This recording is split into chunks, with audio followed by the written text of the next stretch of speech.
chapitre 2, nous allons lire le verset 5 au verset 6.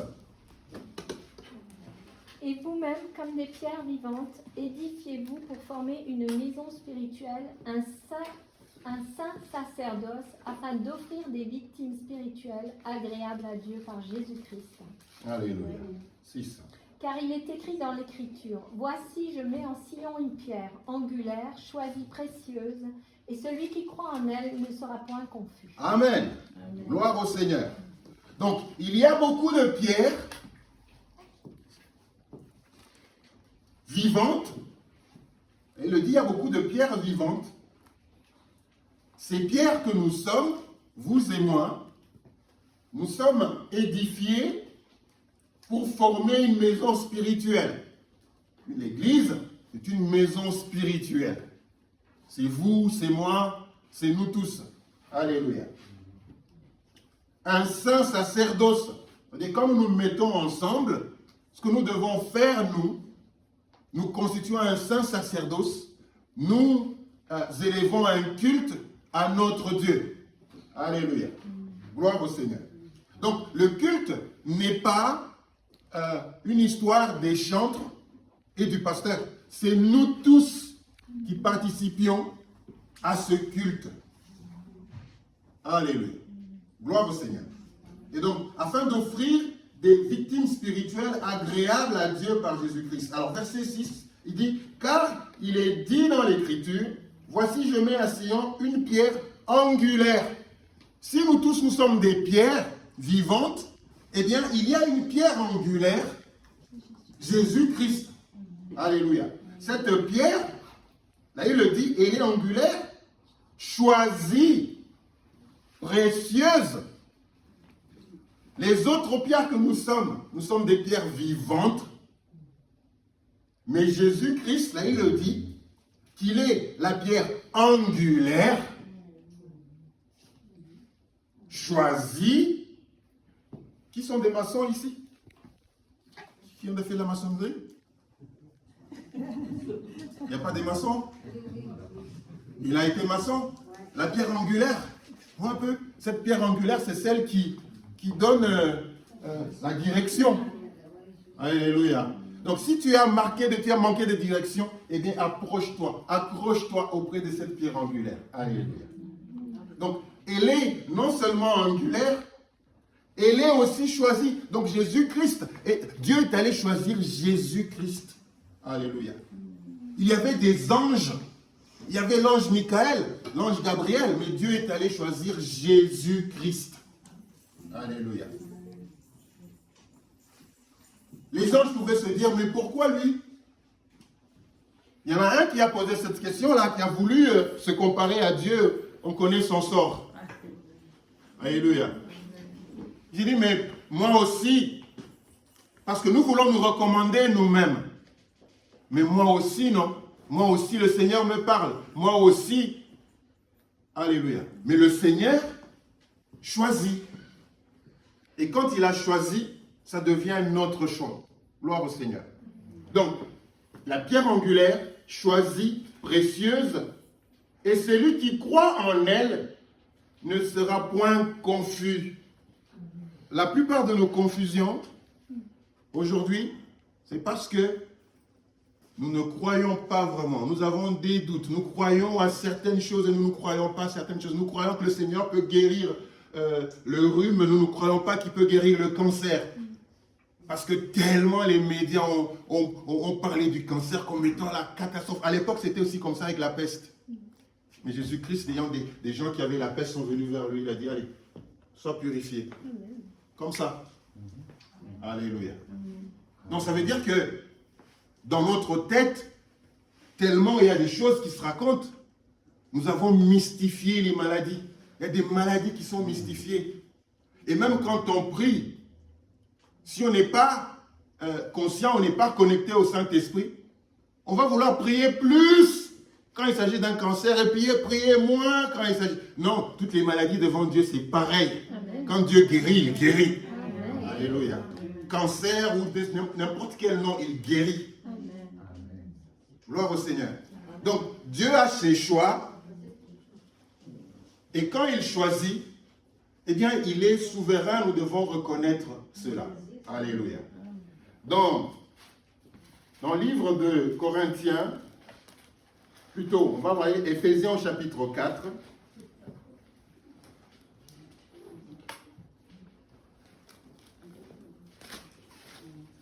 Éphésiens chapitre 4, nous allons lire les versets 11 à 12.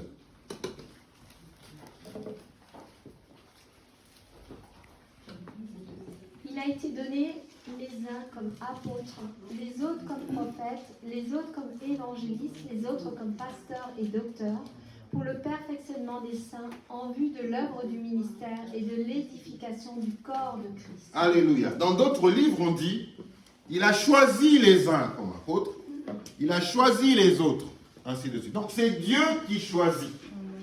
Alléluia. Nous devons, frères et sœurs, savoir qu'il y a des choses que Dieu choisit et d'autres que nous-mêmes nous voulons.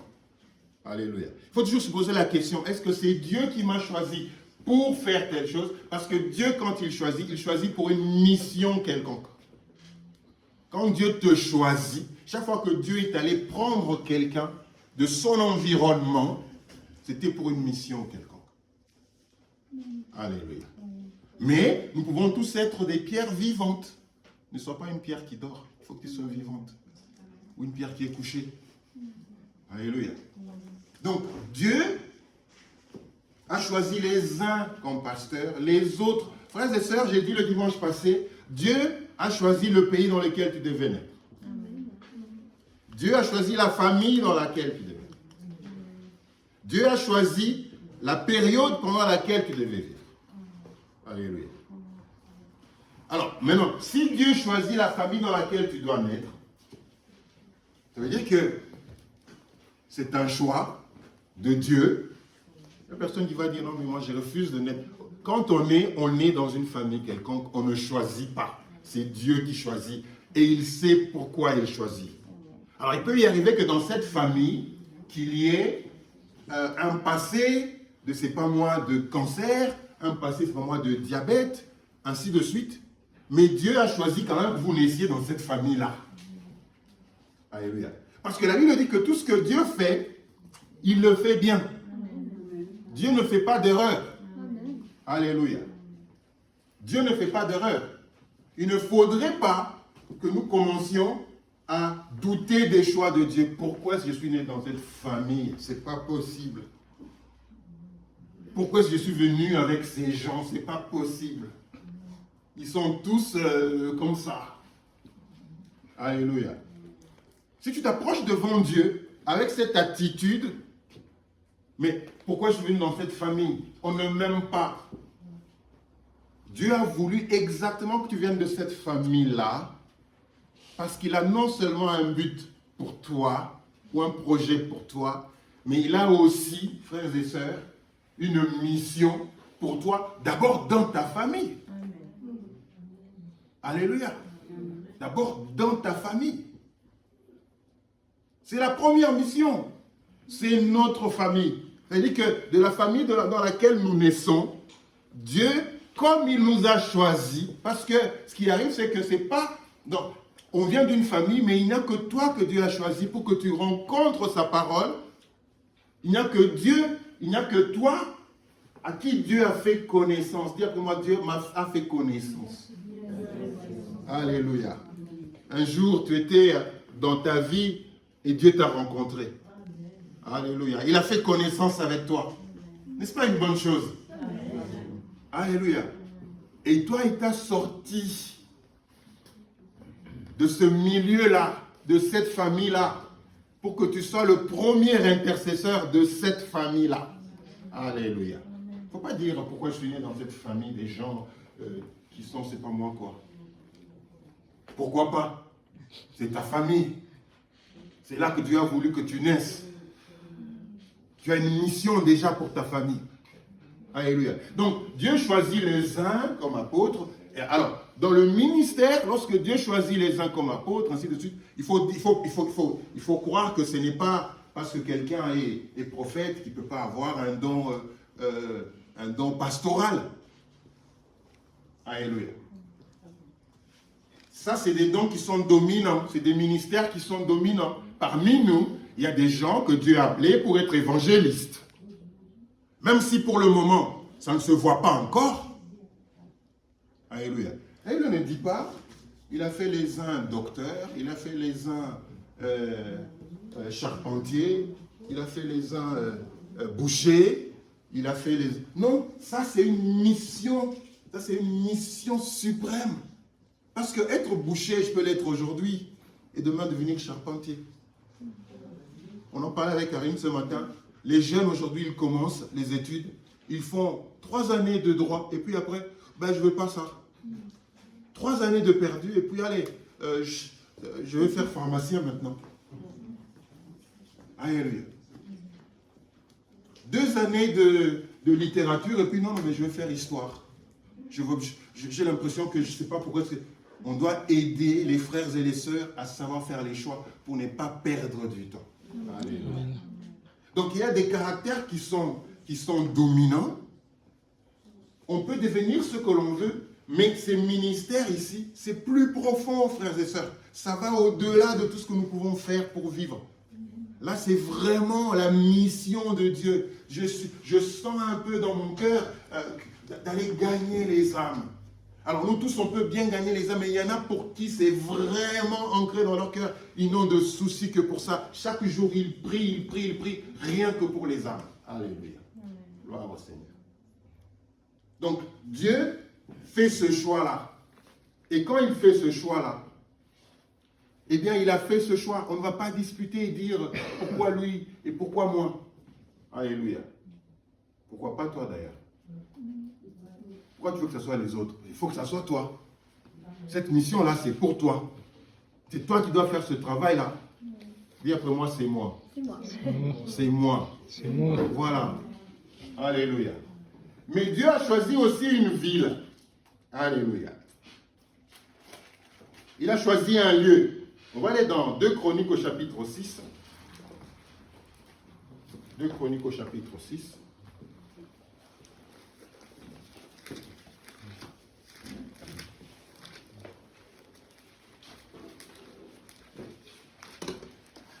Nous allons lire versets 5 à 6.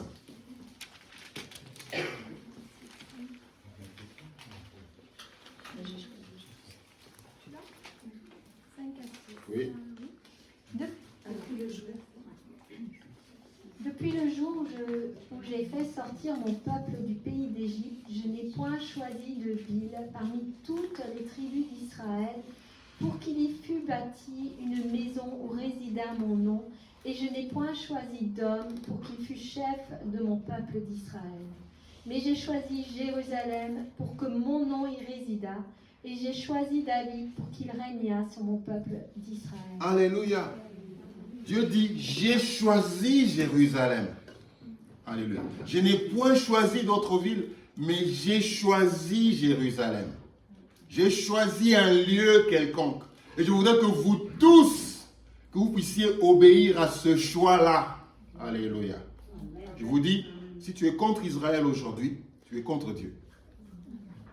Alléluia. Tu es contre Dieu.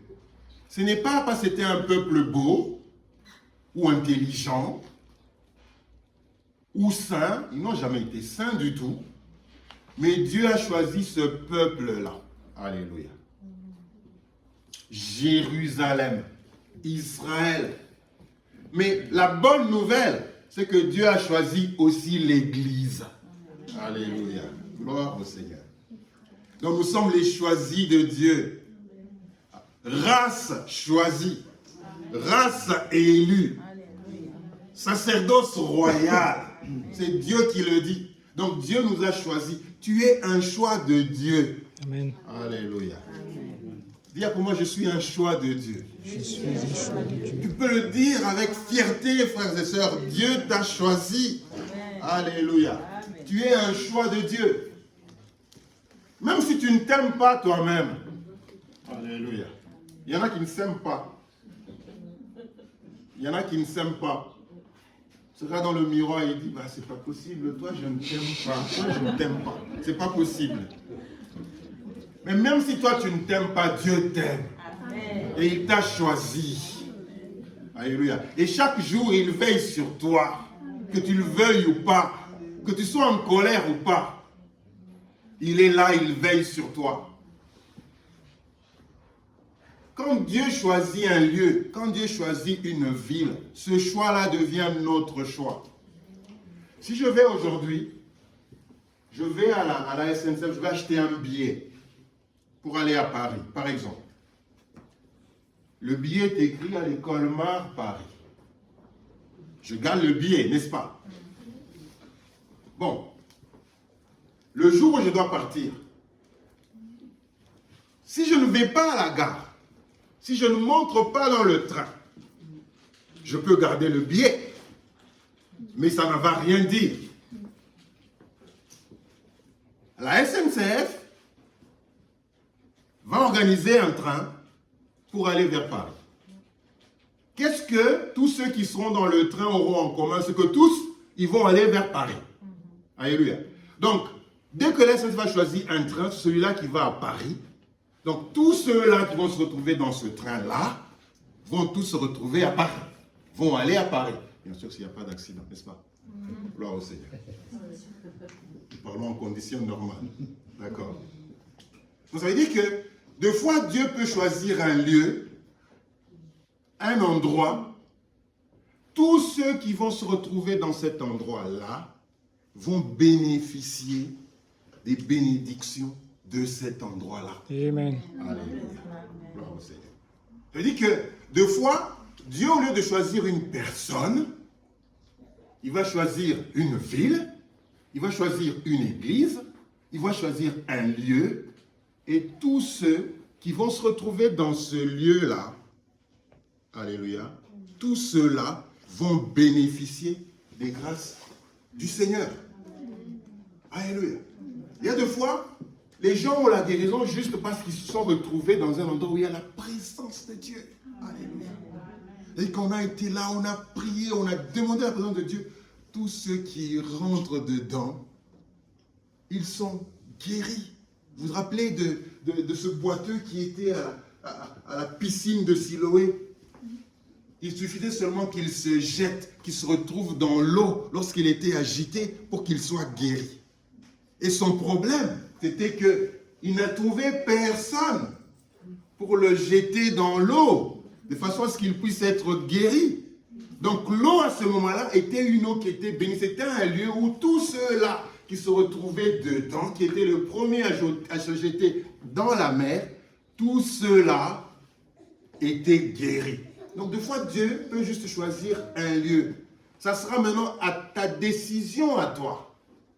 Ça sera ta décision à toi de faire tout pour être dans ce lieu-là, pour pouvoir bénéficier, frères et sœurs, de la grâce et de la bonté de notre Seigneur. Le problème devient donc la décision de chacun d'entre nous. Alléluia. C'est la décision de chacun d'entre nous.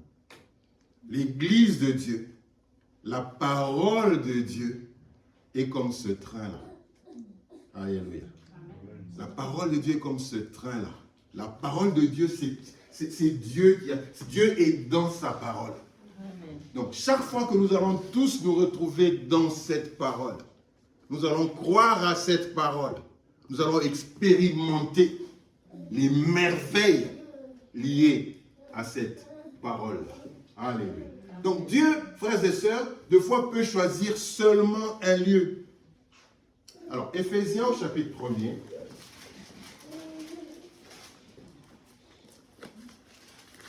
C'est un texte que nous connaissons bien. Nous allons lire à partir du verset 3. Plutôt 4. À partir du verset 4. 4 jusqu'à 7. En lui, Dieu nous a élus avant la fondation du monde pour que nous soyons saints et irrépréhensibles devant lui, nous ayant prédestinés dans son amour à être ses enfants d'adoption par Jésus-Christ selon le bon plaisir de sa volonté, à la louange de la gloire de sa grâce qui nous a accordé en son bien-aimé En lui, nous avons la rédemption par son sang, la rémission des péchés selon la richesse de sa grâce. Alléluia. Alors, quand on lit ce texte, on pense qu'il est plus du choix de Dieu. Dieu qui dit, en lui nous avons été élus, en lui nous avons été choisis. Alléluia. Mais ce qui se répète beaucoup plus dans ce texte, c'est en lui, c'est-à-dire en Jésus-Christ. C'est-à-dire que quand vous lisez bien, quand vous voulez pénétrer ces paroles, vous avez l'impression que quand la Bible dit en lui, Dieu nous a prédestinés, ça veut dire que ce n'était pas en dehors de lui. C'était en lui. Donc il faut déjà être en lui. Amen. Alléluia. Parce que des fois on comprend mal ces choses. C'est-à-dire que Jésus-Christ devient le lieu dans lequel, lorsque nous sommes en lui, Jésus-Christ devient un environnement, si vous voulez. Lorsque nous sommes en lui, alors, il dit, en lui, Dieu nous a élus avant la fondation du monde. Donc si je ne suis pas en Jésus-Christ, je n'ai pas été choisi du tout. Alléluia. Donc, si tu veux connaître ton identité, si tu veux connaître ce que Dieu attend de toi, il faut déjà que tu te retrouves en Jésus-Christ. Alléluia. Il faut que tu sois en lui. On se découvre en lui. Alléluia. Frères et sœurs, nous nous découvrons en lui. En lui, c'est une grande découverte. Alléluia. Lorsque tu es en Jésus-Christ, tu vas enfin, avec le temps, savoir qui tu es vraiment. Alléluia. Parce que ce que tu es avant d'être en Jésus-Christ, c'est ce que les gens disent. Ce que ton environnement t'a fait savoir. C'est ce que ceux qui t'ont entouré ont fait des choses et t'ont dit tu ne peux pas faire ça, tu ne peux pas faire ça. Mais quand tu commences à rentrer en Jésus-Christ, alléluia, c'est comme, comment est-ce qu'on appelle le petit d'un aigle? Aiglon, c'est ça? C'est comme un aiglon qui vit avec les poussins. Et ils grandissent tous. Ils font pareille chose.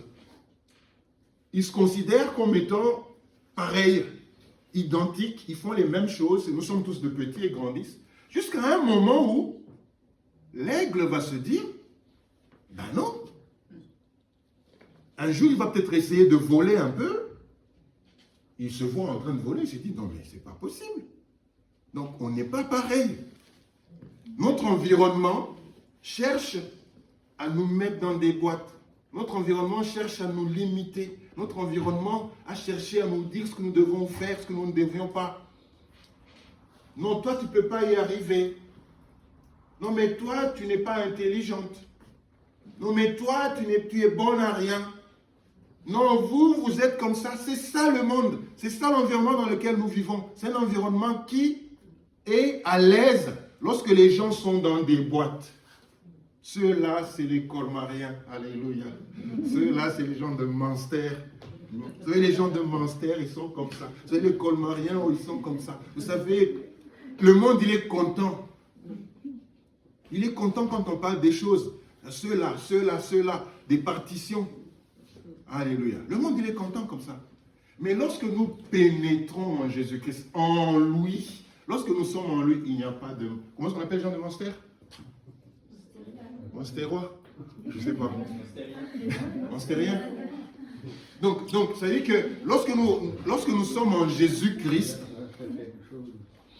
Monster quelque chose. Lorsque nous sommes en Jésus-Christ, frères et sœurs, nous commençons à découvrir finalement qui nous sommes réellement. Alléluia. Alléluia. En Jésus-Christ, notre identité commence à s'éclaircir. Alléluia. En lui, la Bible dit, en lui, Dieu nous a élus avant la fondation du monde pour que nous soyons saints et irréprochables devant lui. Alléluia. Donc, quand nous rentrons en Jésus-Christ, lorsque nous sommes en lui, dis après moi, je suis en lui. Lorsque tu es en Jésus-Christ, alléluia, Dieu commence maintenant à déferler devant toi, frères et sœurs, ce qu'il avait pour toi. Il dit, tu sais que maintenant que tu es en moi, je vais te dire ce que moi j'avais comme idée lorsque je t'avais créé. Alléluia. Maintenant que tu es en moi, je vais te dire, moi ce que j'ai voulu pour toi, c'est que tu sois saint devant moi. Alléluia. Et irréprochable. C'est ça que moi j'avais comme idée lorsque je te créais. Maintenant que tu es en moi, entre en moi. Maintenant je vais te dire, je vais t'ouvrir mon cœur. Entre en moi, je vais ouvrir mon cœur pour te dire maintenant ce que moi je pensais de toi. Alléluia. Lorsque nous rentrons en Jésus-Christ, Dieu commence à nous sortir ce qu'il avait pour nous dans notre cœur. Alléluia. Il commence maintenant à nous dire cela.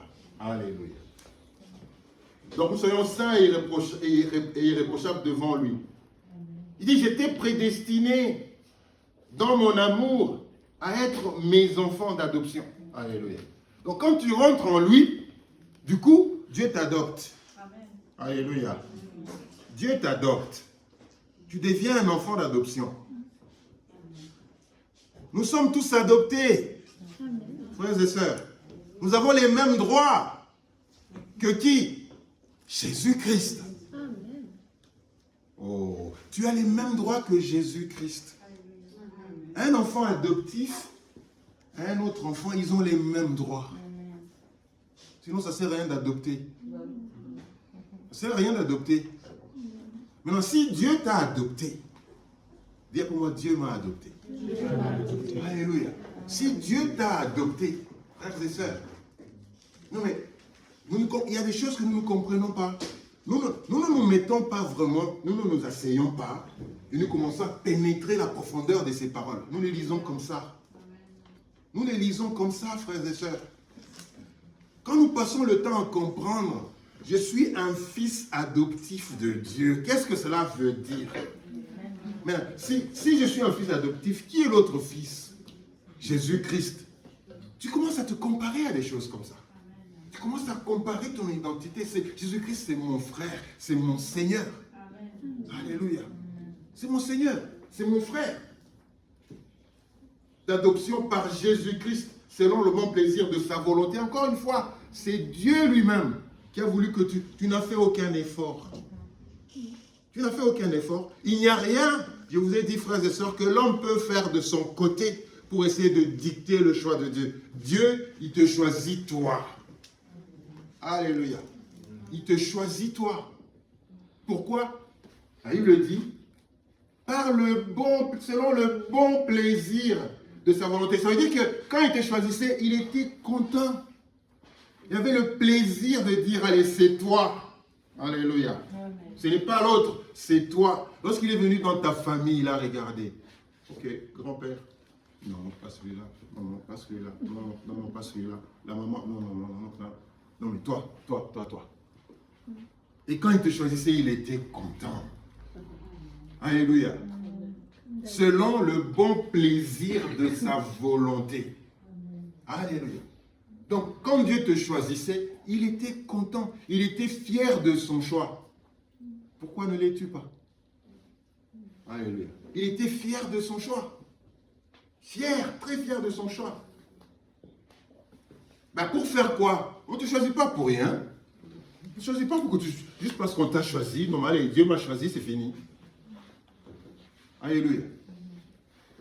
Et il dit pour célébrer la gloire de sa grâce, dont il nous a favorisés dans le bien-aimé. Le bien-aimé qui est qui? Jésus-Christ. C'est-à-dire qu'en Jésus-Christ, frères et sœurs, nous devons célébrer la gloire de sa grâce. C'est quoi ça célébrer? C'est quoi ça célébrer? Pardon? Fêter, se réjouir. Manifester. Célébrer, c'est un peu plus fort, non? C'est célébrer joyeusement. Est-ce qu'on peut célébrer triste?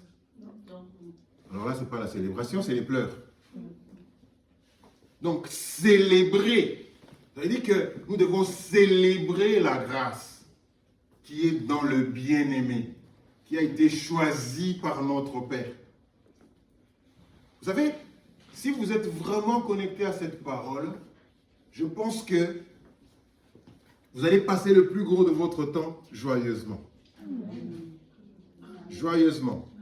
Si vous commencez à pénétrer ces paroles, à les comprendre, à vous identifier à elles, vous allez beaucoup plus passer du temps dans la célébration.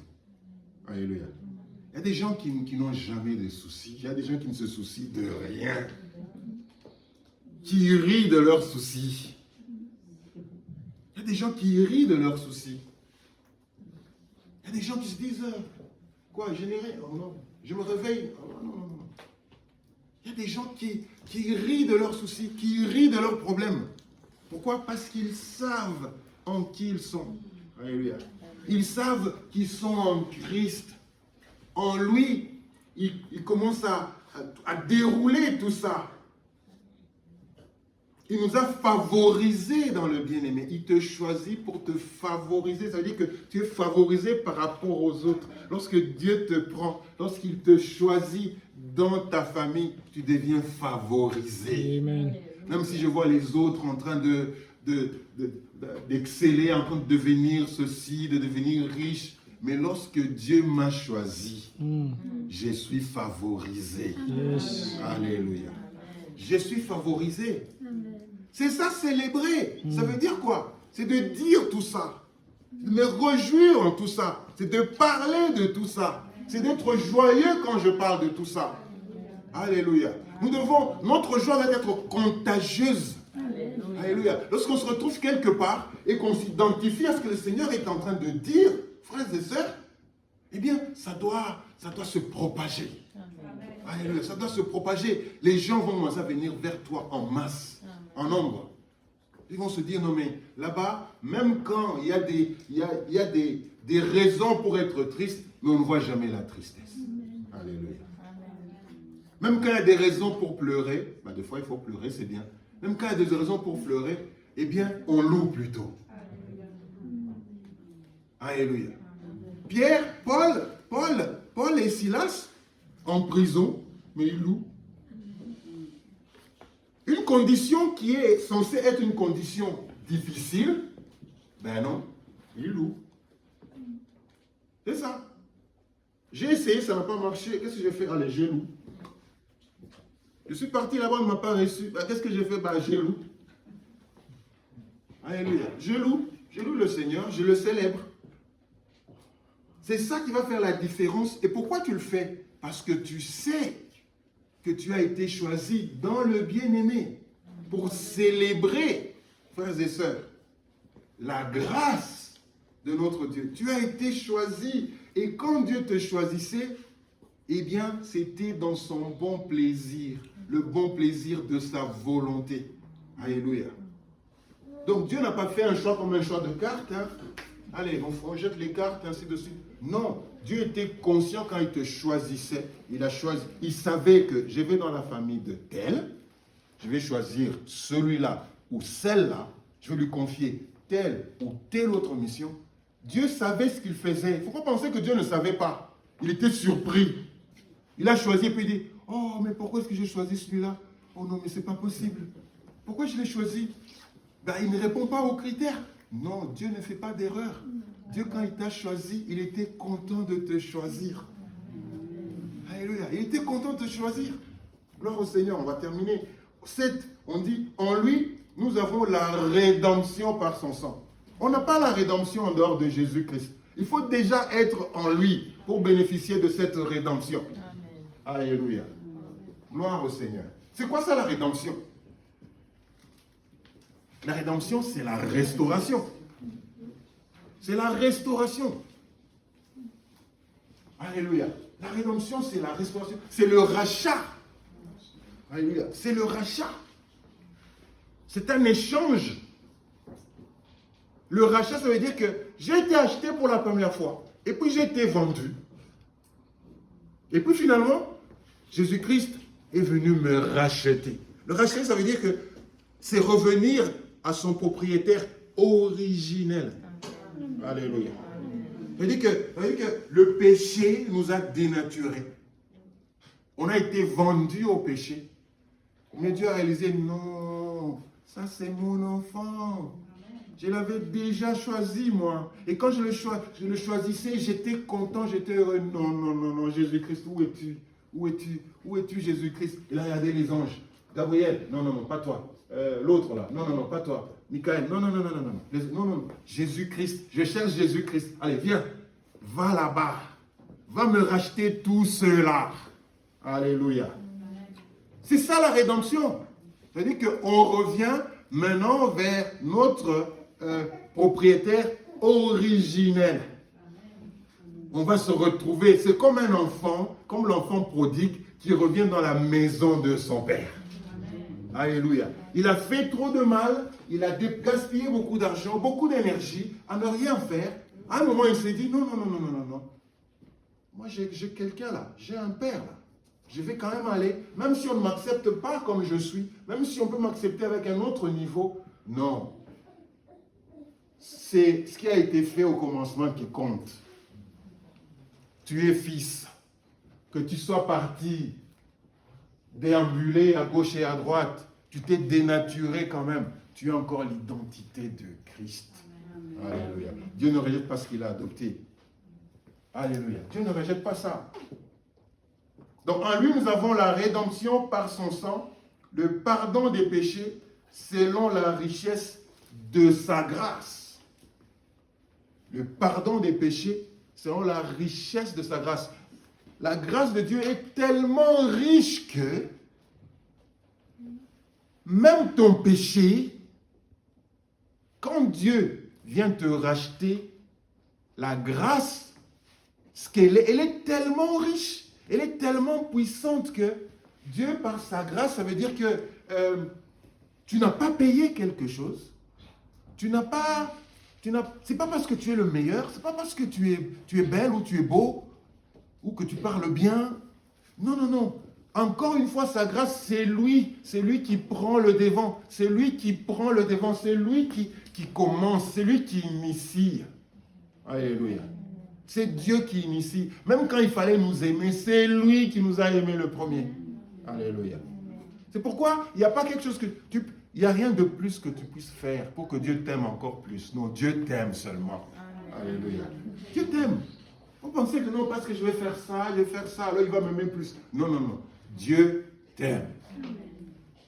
Il faut que tu sois conscient de cela. Donc, selon la richesse de sa grâce, tout ça, c'est en Jésus-Christ. Donc, ça veut dire que Jésus-Christ devient un environnement dans lequel tu n'as pas d'autre choix que d'y être. Tu n'as pas d'autre choix que d'être en Christ pour bénéficier de ses grâces. Frères et sœurs, notre Dieu, il a des choix. Nous voulons, nous en tant qu'Église, corps du Christ, avec Jésus-Christ, la tête de notre Église, du corps, la tête du corps. Nous voulons ce que Dieu a choisi, que ça devienne aussi notre choix. Alléluia. Si on reconnaît un don quelconque dans un frère et dans une sœur, on est conscient que ça vient de Dieu. Respectons cela. Alléluia. Parce qu'en nous, Dieu aussi a mis quelque chose. Alléluia. Si tu n'acceptes pas ce que Dieu a mis dans l'autre, personne ne va accepter ce que Dieu a mis en toi. Alléluia. Personne ne va accepter. Donc, essayons. Lorsque Paul a été choisi, il était sur la route de Damas, en train d'aller maltraiter les chrétiens. Jésus-Christ a fait connaissance avec lui. Il a fait connaissance avec lui. Jésus-Christ fait connaissance avec les gens de différentes manières. Si je devais poser la question ici à chacun d'entre nous, comment est-ce qu'il a rencontré Christ, ça sera des belles histoires. Peut-être qu'il faudra qu'un jour on parle de ça. Un jour que l'on parle de ça, jusqu'à que chacun dise un peu comment est-ce qu'il a rencontré Christ. J'aime bien ton histoire. Tu passes devant une église, le Seigneur te dit non, il faut que tu rentres là-dedans, là. Rentre là-dedans. Alléluia. Alors chacun a une histoire comme ça. C'est des belles histoires. Alléluia. Rencontrer Christ, faire connaissance avec Christ. Mais c'est le début de toute une vie. Abraham a vécu avant 75 ans, jusqu'à ce qu'il rencontre Christ, qu'il rencontre Dieu, qu'il appelle, il devient le Père des nations. Avant, il ne l'était pas. Il ne le savait même pas. Juste quand il a rencontré Dieu, eh bien, tout a commencé. C'est pourquoi le jour où tu fais connaissance avec Christ, c'est le jour le plus important de ta vie. Alléluia. C'est le jour le plus important de ta vie. Ce n'est pas le jour où tu es né. C'est pas le jour où tu es né. D'ailleurs, il faut célébrer l'anniversaire du jour où tu as connu Christ. Parce que là, c'est ta nouvelle naissance. Alléluia. Gloire au Seigneur. Donc, que Dieu nous bénisse, que nous puissions accepter à choisir et accepter les choix de notre Dieu. Parce que les hommes ont des choix aussi. Mais ce qui compte,